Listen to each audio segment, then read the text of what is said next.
It's a newsy day indeed, and last night we saw the very best of America. After spending nearly 300 days aboard the International Space Station, Butch Wilmore and Suni Williams are back on Earth. These two incredible astronauts were only supposed to be up there for 8 days, but because of the Biden administration's lack of urgency, they ended up spending 9 months in space. Joe Biden's lack of courage to act boldly and decisively was a big reason why Butch and Suni did not make it back until yesterday. But President Trump doesn't waste time. Immediately after taking office, President Trump directed Elon Musk and SpaceX to rescue these brave astronauts alongside NASA. The president also called the acting administrator of NASA and told her to bring the astronauts home as soon as possible. As acting administrator Janet Petro said herself yesterday, per President Trump's direction, NASA and SpaceX worked diligently to pull the schedule a month earlier. The president looks forward to welcoming Butch and Suni to the Oval Office when they are recovered. This historic mission brings new meaning to President Trump's promise to always look out for the forgotten man and woman. On another important matter, yesterday, President Trump and President Putin spoke about the need for peace and a ceasefire in the Ukraine war. Both leaders agreed this conflict needs to end with a lasting peace and also stressed the need for improved bilateral relations between the United States and Russia. President Trump also spoke with President Zelensky this morning to align both Russia and Ukraine in terms of their needs and requests. As President Trump has said repeatedly, the precious lives and money that both Ukraine and Russia have been spending in this war would be better spent on the needs of their people. This terrible conflict would have never started with President Trump in charge, but he's determined to end it once and for all.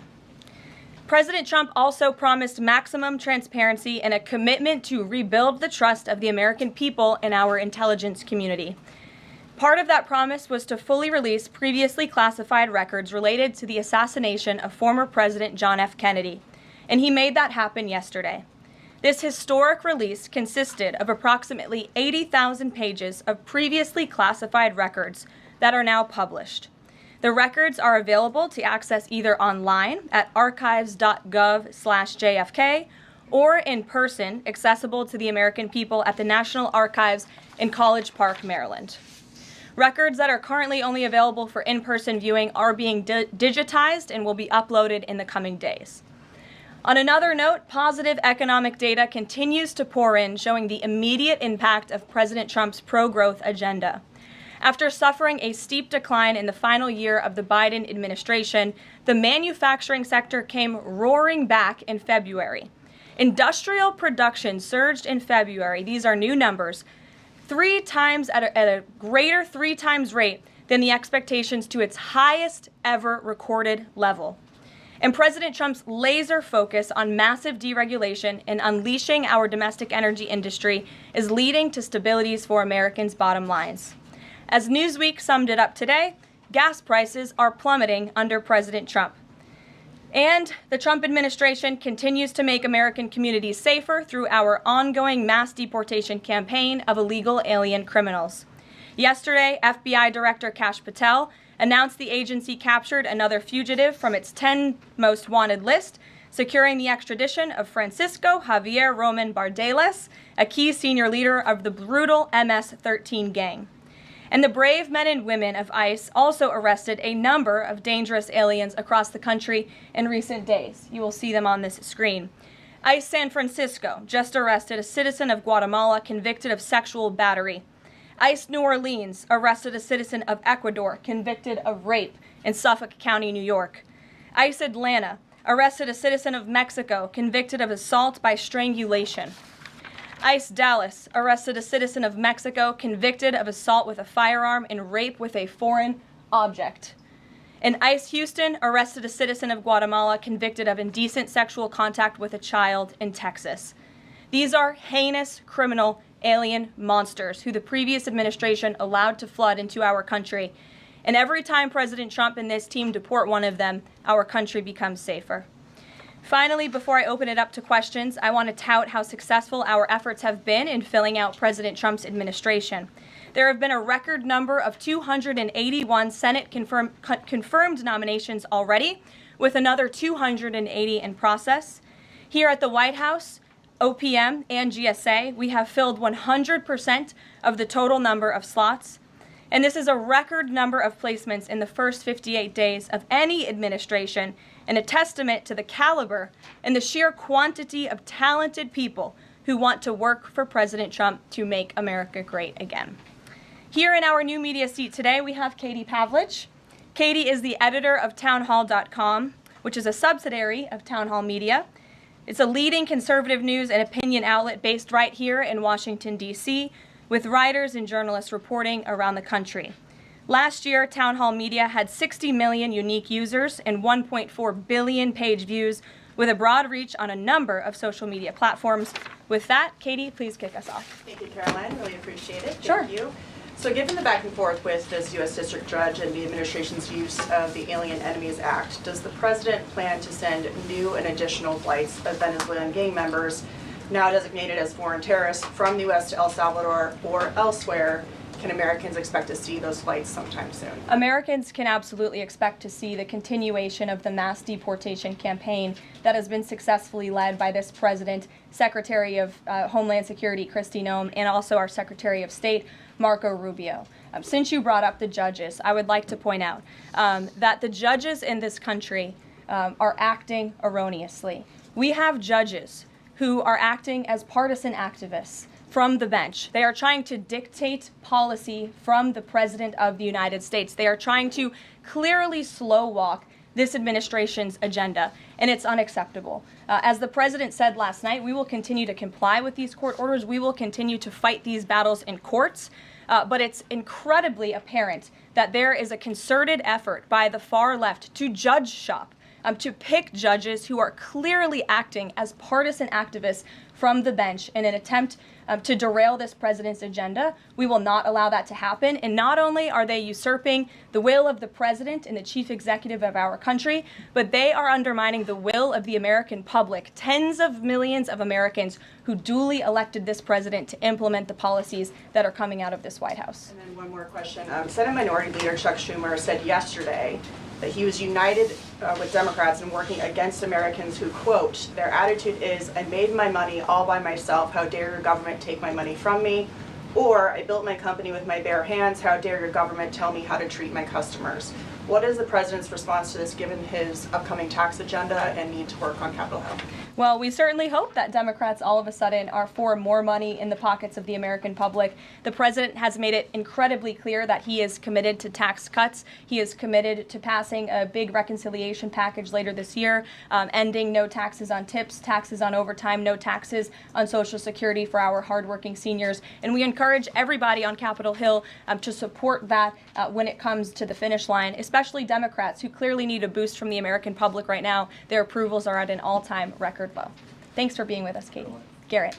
I have one other question, but I want to follow up on Katie's question. Actually, you said the mass deportation campaign would continue, but she asked about the flights specifically. Will those flights to El Salvador continue while this case is being appealed? We don't have any flights planned specifically, but we will continue with the mass deportations. And I would just like to point out that the judge in this case is essentially trying to say that the president doesn't have the executive authority to deport foreign terrorists from our American soil. That is an egregious abuse of the bench. This judge does not have that authority. It is the opinion of this White House and of this administration, and that's why we're fighting this in court. And it's very, very clear that this is an activist judge who is trying to usurp the president's authority. Under the Alien Enemies Act, the president has this power, and that's why this deportation campaign has continued. And this judge, Judge Boasberg, is a Democrat activist. He was appointed by Barack Obama. His wife has donated more than $10,000 to Democrats, and he has consistently shown his disdain for this president and his policies, and it's unacceptable. You took me right where I wanted to go about the idea that these people are all foreign terrorists, but Judge Boasberg was originally appointed by George W. Bush and then elevated by Barack Obama. I just feel like I should clear that up. Well, let me just say something to that effect, Garrett.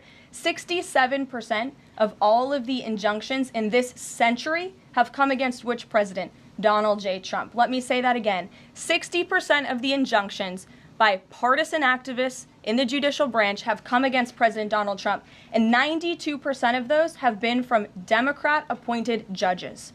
This is a clear, concerted effort by leftists who don't like this president and are trying to impose or slow down his agenda. So, given that, do you think it's a good use of Congress's time and the president's political capital to try to impeach and remove a federal judge, which would take 67 votes you're unlikely to get in the Senate? Well, look, the president has made it clear that he believes this judge in this case should be impeached, and he has also made it clear that he has great respect for the Chief Justice John Roberts, and it's incumbent upon the Supreme Court to rein in these activist judges. These partisan activists are undermining the judicial branch by doing so. We have co-equal branches of government for a reason, and the president feels very strongly about that. Jackie. Thanks, Caroline. What options does the president have to, he says he's going to follow court orders. He wouldn't defy a court order, but he's raised these concerns about these judges acting in such a partisan way. Yet what option does he have to ensure that his agenda continues to move forward while this is ongoing and the judges appear to be trying to just block and delay and impede? Well, you're right. They are trying to block, delay, and impede. This is lawfare. The president is no stranger to it. He faced it in his campaign, and this is a continuation of the lawfare that President Trump faced as a candidate, and he's now unfortunately facing as a president. Clearly, these partisan activists in the judicial branch didn't get the memo on November 5th when the American people overwhelmingly re-elected this president to continue with mass deportations. So White House counsel and the Department of Justice are working on this. They're appealing these cases, and we will continue to use the full weight of the White House counsel's office and the president's team of lawyers to fight this in court, because we know we will win even if we have to go all the way to the Supreme Court. One more on TDA. Andy McCarthy said in an interview with Hugh Hewitt, he certainly agrees with what the president is trying to do with the Alien Enemies Act, but he's not sure that the law is completely on his side. He cites some previous Supreme Court rulings dealing with enemy combatants in wartime, says that even they have a challenge or a right to challenge their detention in court. He raised concern also that while TDA has been designated as a terrorist organization, these individuals hadn't been prosecuted for terrorism. So my question is, will the president ask Congress potentially to declare war on these cartels for the invasion that he's talked about so that he's on stronger legal footing? Well, we absolutely disagree with the legal opinion of the individual that you mentioned. We would not have moved forward with this if we didn't believe the president. This was within the president's executive authority to continue with this mass deportation effort under the authority provided to him under the Alien Enemies Act. And when you read the act, as I did last time at the podium, a predatory incursion is absolutely what has happened with Tren de Aragua. They have been sent here by the hostile Maduro regime in Venezuela, and the president, immediately upon taking office, designated TDA as a foreign terrorist organization. And under this act, it is within the president's authority to deport these terrorists. And anybody trying to defend these terrorists who have now been sent off of American soil should talk to the families of the individuals who these heinous monsters have killed and have raped. If you talk to those families, they are so heartened by the president's decision to take tough action and to use his executive authority, something that no other president has been willing to do, because President Trump does what he says he's going to do, and he is deporting these foreign terrorists from American soil to secure our homeland, and he's within his rights to do that. Very quickly Jennifer. on Tesla, very quickly on Tesla, there's a website that's trying to dox Tesla owners across the country and saying they're only going to take down personal information when people show that they've sold their cars. What's the administration going to do about that? I haven't seen that website, but we certainly think it's despicable, the violence that has taken place against Tesla, the company, its employees, and also just Americans who have chosen to drive an electric vehicle. Many of them are Democrats, by the way.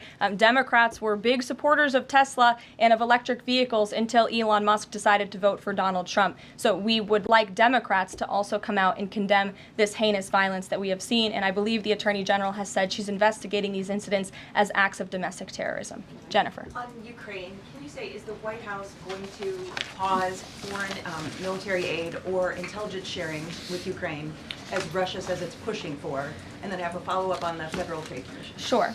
When it comes to Ukraine, I do have a statement for you from the National Security Advisor and also the Secretary of State. First, I'd like to reiterate what the President said earlier following his call with President Zelensky this morning. He said he just completed a very good telephone call with President Zelensky. It lasted approximately 1 hour. Much of the discussion was based on the call made yesterday with President Putin in order to align both Russia and Ukraine in terms of their requests and needs. We are very very much on track, and I will ask Secretary of State Marco Rubio and Mike Waltz to give an accurate description of the points discussed. That statement will be put out shortly. Well, I have that statement for you right here. Bear with me as I read it. Today, President Trump and Ukraine's President Volodymyr Zelensky had a fantastic phone conversation. President Zelensky thanked President Trump for a productive start for the work of the Ukrainian and American teams in Jeddah on March 11th. The meeting of the senior officials from both nations significantly helped in moving toward ending the war. President Zelensky thanked President Trump for the support of the United States, especially the Javelin missiles that President Trump was first to provide and his efforts towards peace. The leaders agreed Ukraine and America will continue working together to bring about a real end to the war, and that lasting peace under President Trump's leadership can be achieved. President Trump fully briefed President Zelensky on his conversation with Putin and the key issues discussed. They reviewed the situation in Kursk and agreed to share information closely between their defense staffs as the battlefield situation evolved. President Zelensky asked for additional air defense systems to protect his civilians, particularly Patriot missile systems, and President Trump agreed to work with him to find what was available, particularly in Europe. The two leaders also agreed on a partial ceasefire against energy. Technical teams will meet in Saudi Arabia in the coming days to discuss broadening the ceasefire to the Black Sea on the way to a full ceasefire. They agreed this could be the first step toward the full end of the war and ensuring security. President Zelensky was grateful for the president's leadership in this effort and reiterated his willingness to adopt a full ceasefire.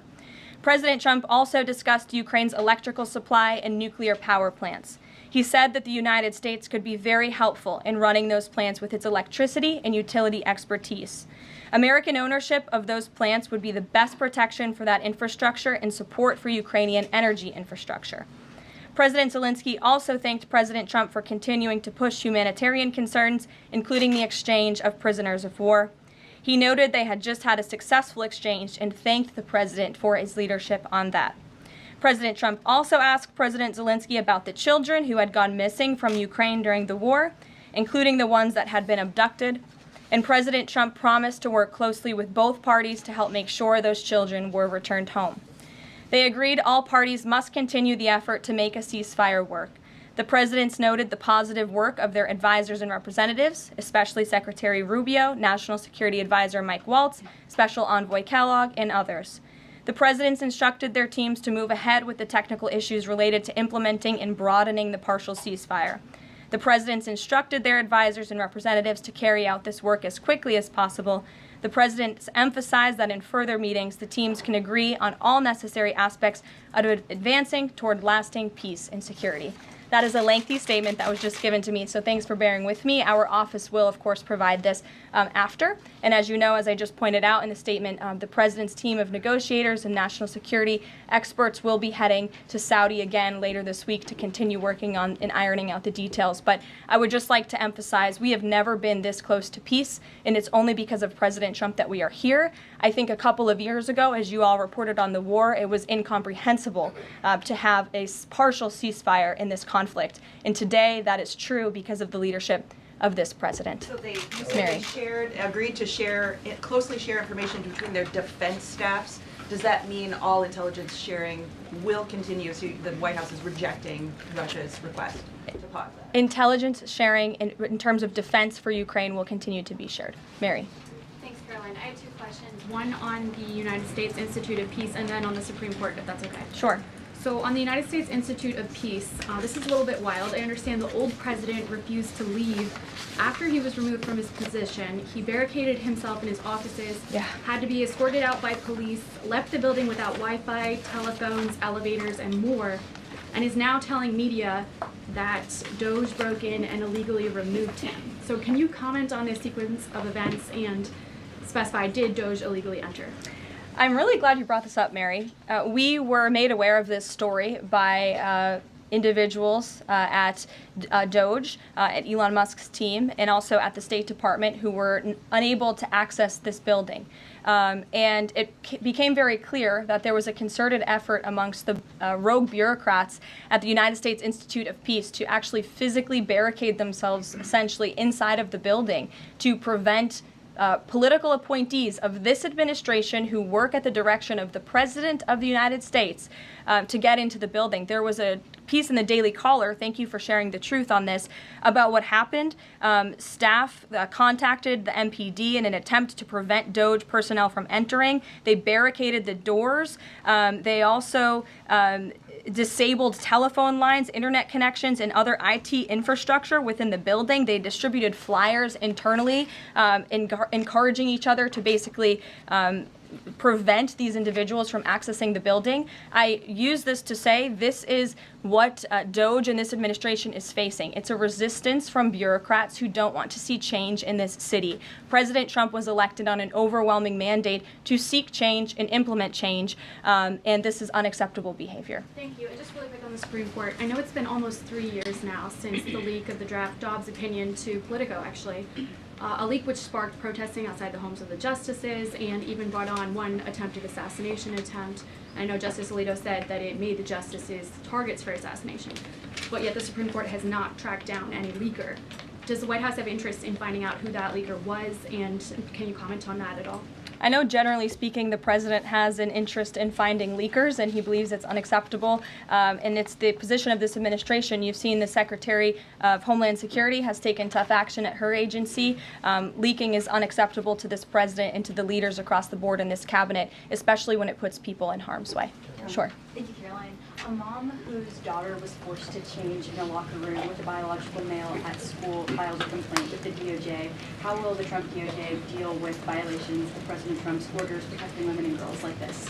I would defer you to the Department of Justice on that specific case, but the president has made it incredibly clear that it is the policy of this administration that there are only two genders, male and female, only two sexes rather, male and female, and that we are not going to tolerate such behavior by men pretending to be women.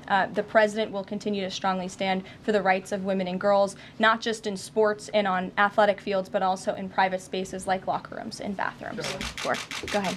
Thank you. On the FTC, two quick questions. Can you explain the president's thinking in his decision to fire the two Democratic commissioners, especially given that Mark Meadow is on track to be confirmed next week and there would be a Republican majority? My biggest question is why now? Sure. Because the time was right to let these people go, and the president absolutely has the authority to do it. And they were given ample notice in a letter that I believe your outlet reported on. So it pretty much explains exactly why this administration chose to let those individuals go. Is the ultimate goal to get this to the Supreme Court to try to overturn the 1935 precedent? The goal was to let these individuals go. If we have to fight it all the way to the Supreme Court, we certainly will. Rachel. Back to those deportation flights to El Salvador, can the administration provide any more details on how authorities determined that each of those men were in fact members of a gang?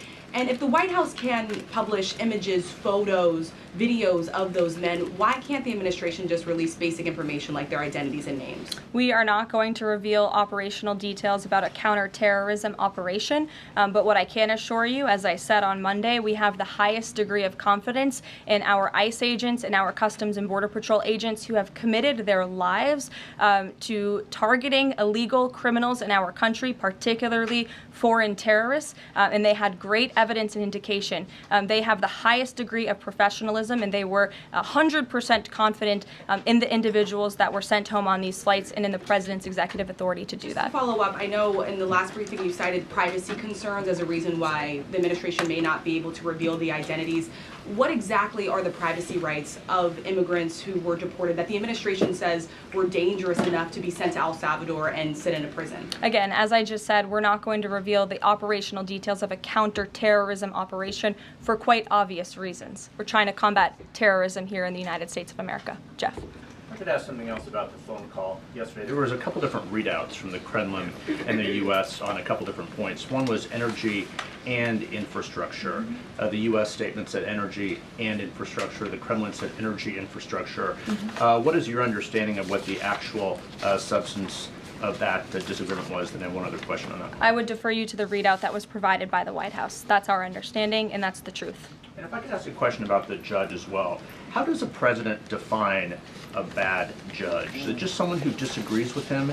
And is that a dangerous precedent in this case, because this is a temporary ruling from Judge Boasberg that he could ultimately rule in your favor? Is he setting up a standard here for calling for the impeachment of a judge who may ultimately rule on your side? No, it has nothing to do with disagreeing with the president on policy. It's with disagreeing with the Constitution and the law.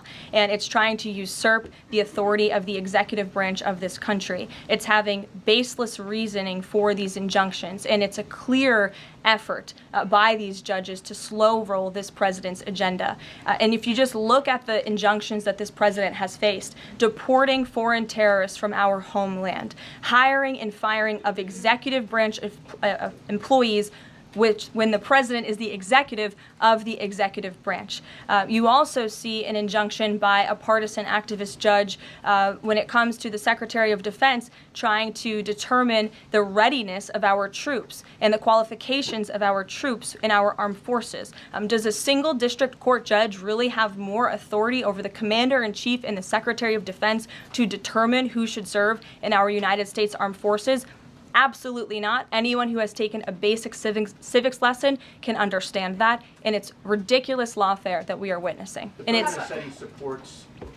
I'm sorry. The president said he respects the Chief Justice here. Mm-hmm. Does he respect him specifically on this case and this opinion, or respects him overall? And has he spoken to any other Supreme Court justices? The president respects Chief Justice Roberts overall. He just expressed that to me in the Oval Office, but it's also quite clear that the Supreme Court needs to rein in these judges who are acting as partisan activists, and they are undermining the judicial branch, and it's a dereliction of duty on their behalf. Deanna, go ahead. Thank you so much, Caroline. On the call with Zelensky, did they discuss the minerals deal at all? Is that back on the table, and what do the Ukrainians have to do to get that back on the table? And then one on the Russia call as well. Again, I just provided a very lengthy readout of the call that was provided by the Secretary of State and the National Security Advisor. And now we have moved beyond the economic minerals deal. We are at a place of peace. We're at a partial ceasefire, and we're moving towards a full ceasefire and a long-standing peace in this conflict. And that's great news for the American public. The Kremlin readout mentioned that Trump and Putin spoke about potential U.S.-Russia hockey games. And the Kremlin readout also said that Russia wanted the U.S. to stop U.S. intelligence and U.S. funding to Ukraine. The president has said that that conversation did not happen.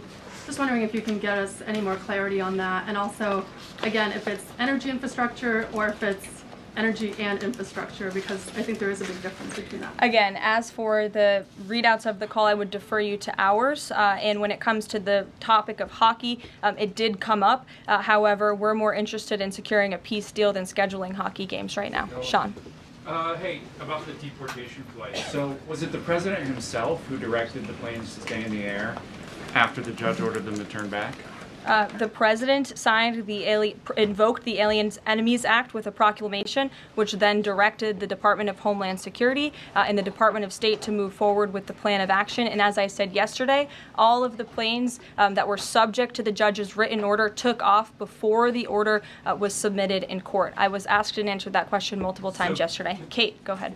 Is the president still considering pressuring Russia with sanctions or tariffs to try to get a full ceasefire? And is there any kind of deadline or timeline that the White House has in mind for when that pressure might ramp up? Again, the president had a nearly 2-hour-long call with President Putin yesterday. We provided a readout of that call, and we have his negotiating team heading to the Middle East this week to continue these discussions in regards to sanctions and any other details. I'm not going to give a readout of those from this podium. And on TikTok, is Oracle the leading contender for a deal? And would the U.S. back a deal that keeps TikTok's algorithm and the underlying technology still in Chinese hands? As President Trump does so well, we don't get ahead of ourselves when we are in the midst of the art of the deal. So when the president and this team are ready to announce a deal on TikTok, which is a high priority for the president, we will make that known. I've seen that reporting, but I'm not going to comment on it just yet. Sure, go ahead. Thank you, Press Secretary Leavitt. Some prominent Trump supporters have been making the case that Derek Chauvin deserves a pardon. They argue that he did not receive a fair trial. Joe Biden and other Democrats actually implied that he was guilty while the trial was going on. BLM rioters had these jurors under immense threat and pressure. Mainstream media, frankly, many news outlets here today are complicit here. They chose to ignore the autopsy report. They chose to ignore the full body camera footage. They decided to slander Derek Chauvin as a racist cop instead. Does the administration believe Derek Chauvin received a fair trial, and will they consider a pardon moving forward? The president has been asked and answered this question. He said it's not something he's considering at this time. Philip. Thank you. Two questions. First, just a follow-up on the readouts from those calls. When it comes to the discrepancies between the U.S. and Russian readout of that call between President Trump and Putin, is it the president's assessment that something is getting lost in translation, or does he believe that the Russians are trying to play games here? Nope. The president believes in his team that put the readout out, and he also put his own out on Truth Social. We've been incredibly transparent about all of the president's calls with foreign leaders, and again, I would defer you to the readout. And then following up Michael. on... Thank you, Caroline. White House said yesterday that gas prices across the U.S. have fallen for the fourth straight week. 34 states now seeing gas under $3 a gallon. This limited ceasefire with Ukraine regarding oil refineries, energy, will that affect gas prices here in the U.S.?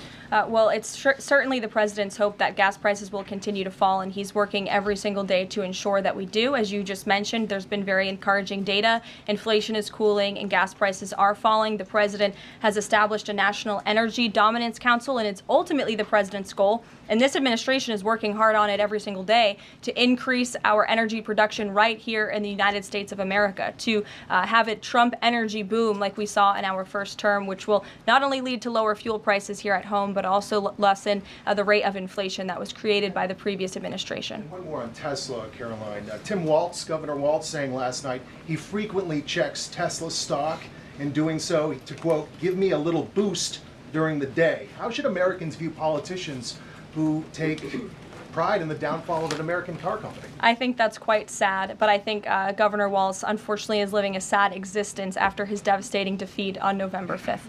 Reagan, go ahead. Thank you, Caroline. Across the country, Tesla cars are being lit on fire, dealerships are being shot up, Molotov cocktails are being used. There was a website posted yesterday that shared the addresses of private Tesla owners and reportedly had Kash Patel's information on it. A.G. Bondi has called this acts of domestic terrorism. Does the White House have any indication that this is some sort of coordinated movement or that it's being funded by some outside group? And do you know if the investigation by the DOJ is being investigated as incidents of organized terror?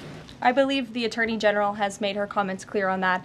She is investigating these events as acts of domestic terrorism, and we fully condemn them. And as I said earlier to Jackie's question, we think it's despicable what is happening to not just this American company, but also their innocent employees. And again, innocent Americans who drive these vehicles. We condemn it wholeheartedly. Sure. More than 24,000 workers in 18 agencies are in the process of being reinstated.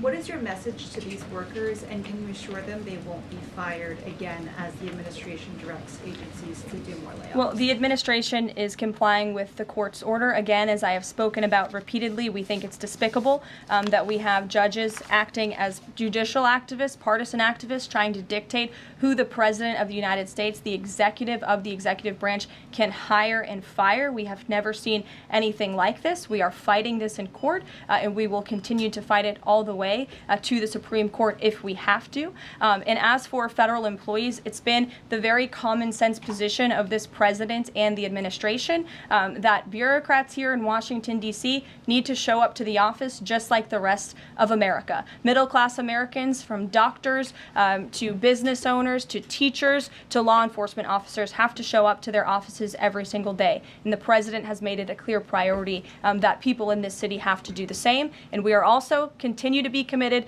to reducing the scale of our workforce and to reducing the size of our federal bureaucracy here in Washington, D.C. to save taxpayers' money.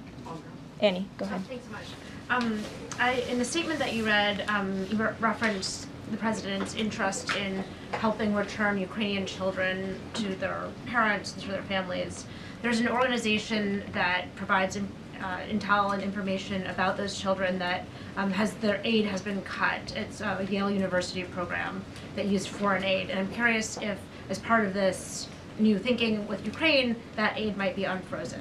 I have no updates about that or that specific program at this time. Karen. Thanks, Caroline. Just a follow up on your answer to the question on the minerals deal. You said that the White House has moved beyond the minerals deal. What does that mean? Is that no longer on the table? Nope. It means the minerals deal was that first set of framework that you all saw in that very public meeting with President Zelensky and President Trump in the Oval Office. We are now focused on a long-term peace agreement. As you know, on that deal, or that meeting between President Zelensky and President Trump, the Ukrainian president at the time wasn't talking about a greater peace deal. We are now at that place where we are talking about that. So we've moved beyond just the economic minerals deal framework, and we're looking at a lasting ceasefire. Right now we're at a partial ceasefire, but again, the president is sending his highly skilled, intelligent, and experienced team to Saudi Arabia later this week to continue fighting for peace in this conflict. And I would just reiterate one more time, we have never been closer to peace than we are today. Thank you very much, everybody. We'll see you later. Caroline, you Israel Gaza question?